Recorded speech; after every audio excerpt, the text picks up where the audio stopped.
When I started this channel, I didn't quite have a clear direction of what I wanted to do, and I would do a little bit of everything. Some of that involved buying bad games like Barbie's Island Princess or Bratz Forever Diamonds and making videos on them. After I established my identity, I went back and deleted a bunch of these from the channel. In part because the quality was bad, in equal part because it's not what I wanted this channel to be. However, I established a surplus of bad games that I'd find at thrift stores for $1 during this time. So I thought it would be fun to look through Metacritic and find the 5 worst rated games in my collection and showcase them here. A couple of notes, however. Metacritic is a very unreliable source. Half of the PS2 generation doesn't have aggregates, and anything before that might as well not exist. So games like Bubsy 3D or E.T. on the Atari 2600 will not appear in this video. I started my search by looking at the list of best rated games of all time and clicking to the very last page. It only took about 10 pages to find 5 that I own, and this is what we got. In the number 5 position, sitting at a generous 37, we have Ultimate Board Game Collection for the PlayStation 2. Boy, there's not an insane amount you can say about this game. It's exactly what it says it is, only executed in the laziest and ugliest way possible. Ultimate Board Game Collection is 20 board games on one disc. Most of them lack any substantial amount of animation, no glitz or glam. But hey, at least you can choose from a couple different designs for some of the boards and select different environments to play in. You also have your choice of music. It's all terrible, but at least you have a choice. My fiance apparently loves me enough to play some of these games on multiplayer with me, and I can't say we had a good time. Just look at how exciting Snakes and Ladders is.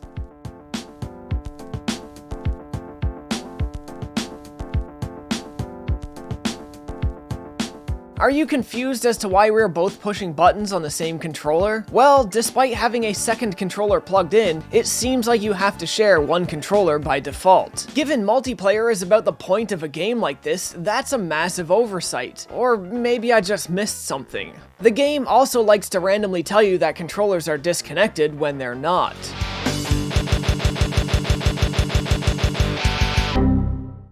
The load times for this game are obnoxious, and the game frequently crashes, which is odd cause my disc is as clean as they come. This isn't my first time playing this game either. When I booted it up, I went to load a file. Turned out I had the wrong memory card in, so I swapped slots and reset to try to load again. Only after resetting, I would get a disk read error. Turned out my second memory card didn't have a file either, and I can't be bothered to look through more. So we just continued without saves. Most of the games function mechanically, they're just boring. Even competitive Jigsaw couldn't save this. The first time I played this was during a crappy games night I had with some friends. That night, I actually burnt out a PlayStation 2, and I thought for sure that Shrek Smash and Crash Racing was to blame, but now I'm not so certain. Sure, this game was only $20 when it released, but that's $20 that you could spend on better board games at a flea market. And can you believe they actually made this available for purchase on the PlayStation 3 for $9.99? And somehow it got an average rating of 4 stars from 16 reviewers. The nerve of some people.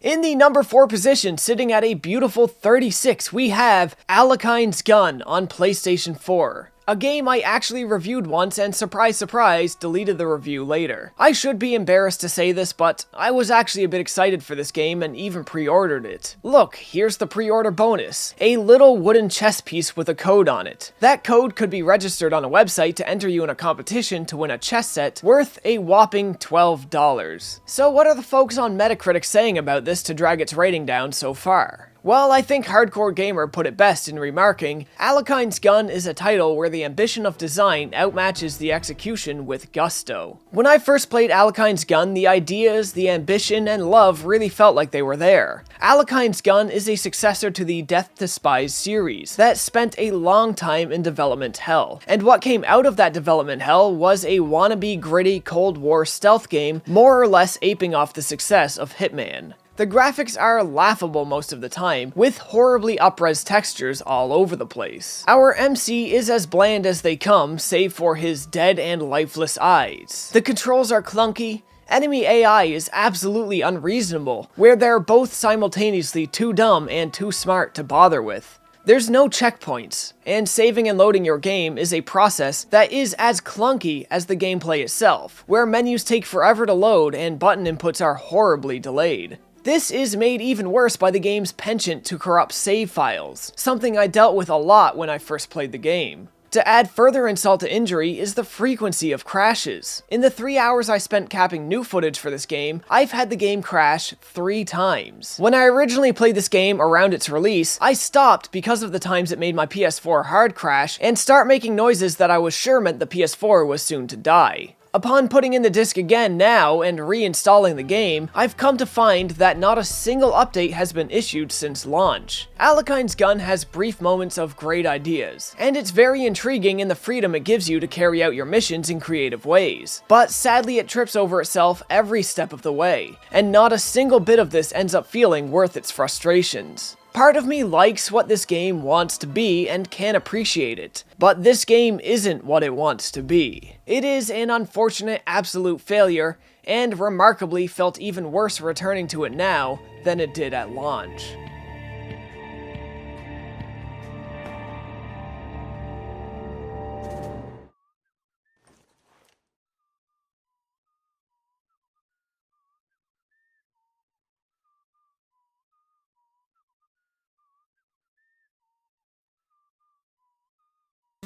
Hey everybody, welcome to the middle-ish of the video. I'm gonna take this opportunity to call out a couple other YouTubers. Smash JT, Radical Reggie, Super Nintendo, Isha Gaming, Happy Console Gamer, Your Player 2, you're not escaping this unsolicited advance either. If any of you guys out there watching this video think you have a whole bunch of games that reviewed terribly, I challenge you to make a video similar to this one, because I want to see what garbage you guys own.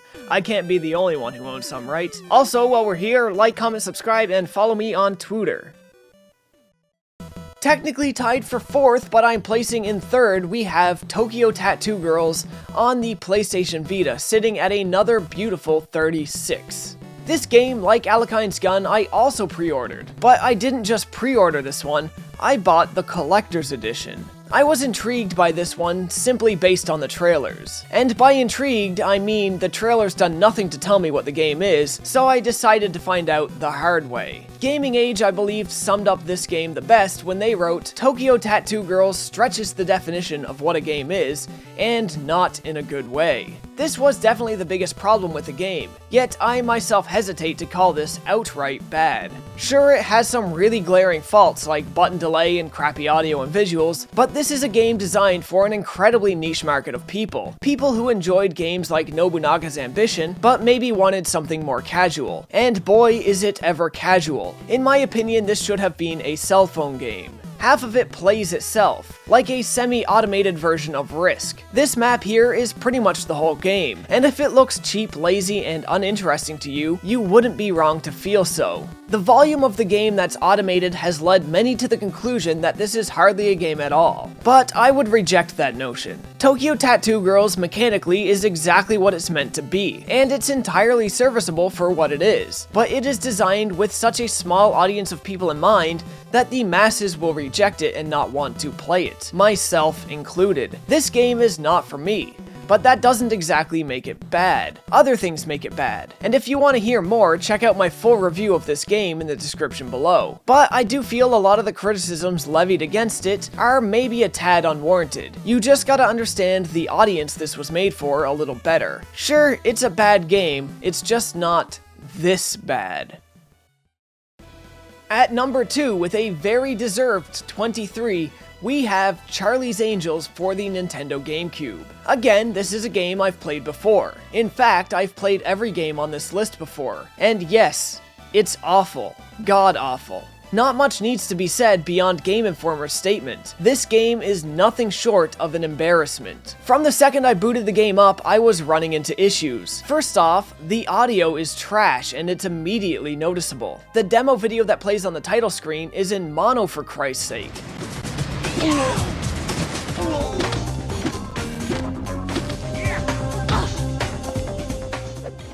The plot is a joke, where somebody has stolen a bunch of monuments from around the world. And while this schlock of a story can be used to a fun effect as it had been before in Danger 5, the execution is just terrible. Good morning, Charlie.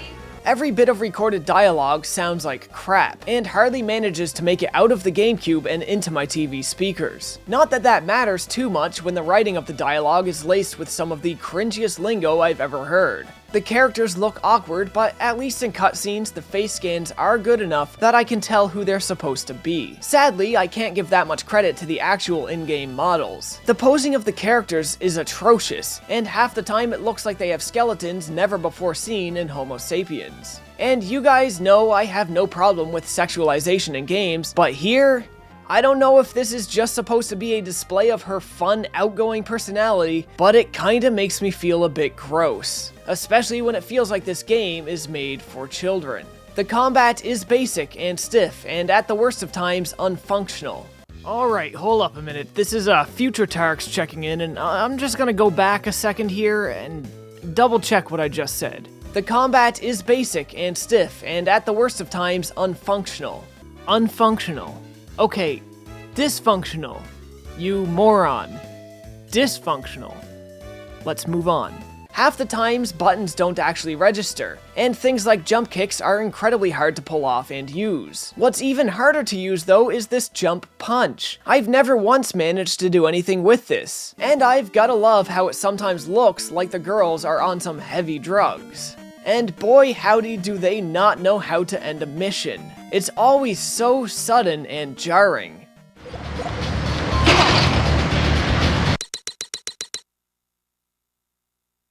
Everything about this game from top to bottom is bad. I can't even say it's the fun kind of bad that you can mess around with friends. Unless of course you're friends with Remy C.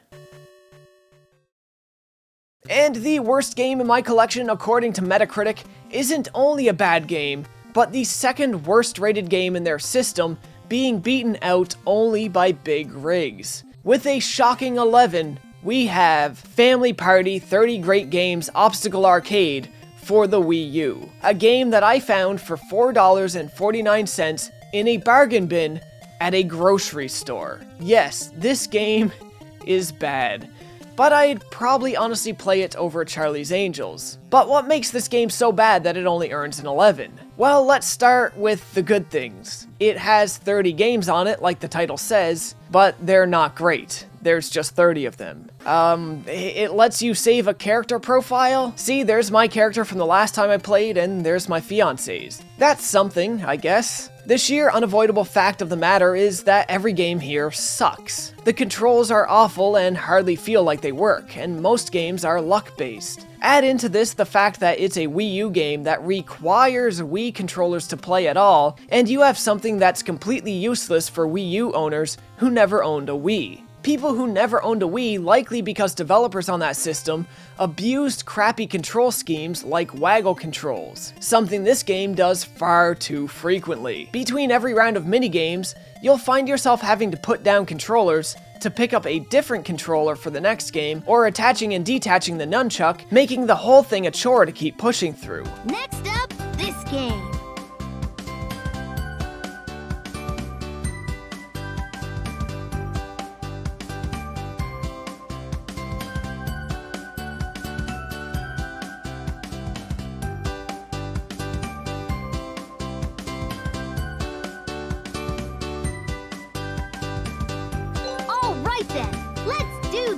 If you're lucky, from time to time you'll get to sit there and watch the computer players play without you, while you sit and stew in misery over thoughts of what your life has come to. A misery that is preferential only to actually having to take part in these games. The sound and music aren't good, and the announcer is as annoying as they come. The AI, more often than not, seems hardly functional, though I guess I can excuse that since this family game was meant to only be fun to kids and not actual families. Though don't bank on any kids actually enjoying this. It is a cheap collection of barely functional games that should have been a free download at best, especially considering websites like Coffee Break Arcade were doing much better free games nearly 20 years ago. I don't think this is the worst game in the list, and I don't worry about it breaking my system or anything. And I certainly don't think the 5 games covered here are actually the worst games in my collection, but they are the worst according to Metacritic. I hope you guys enjoyed looking back at all this more than I did. Maybe someday I can make a similar video and highlight what I think are the actual worst games I own, cause God knows Bubsy 3D has earned its due. If you guys like the video, make sure to like, comment, subscribe, and share the video if you can. If you really like the content, consider supporting the show on Patreon.